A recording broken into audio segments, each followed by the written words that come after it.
下面他们3位优秀的小提家要为我们演奏2条我们耳熟能详的家乡歌曲。第1条是《雨夜花》，第2条是《烧肉粽》。我们拭目以待，期待的。这2首歌是最会当代表咱台湾的歌，台语叫做《乌雅灰》，食烧肉粽。咱即马来期待听因3位的演奏。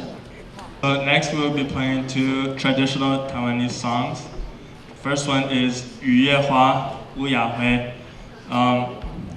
The song was composed in the 1930s when in Taiwan women were being oppressed by society, and the piece uses the metaphor of a flower to represent those women and to express the sorrows that they felt. And the second piece is called 烧肉粽. This was composed, was about the post-war period in Taiwan where they were rebuilding and a lot of people were struggling to recover. And it tells the story of a street vendor selling rice dumplings and the hardships that he encounters. And this represents all of Taiwan and the struggles that they faced during this time. Thank you.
非常的感谢4位的那个演奏。那上重要，这 Dimitri 帮我们的后面优美的伴奏，让我们3位的演奏也非常的超水准的，让我们在。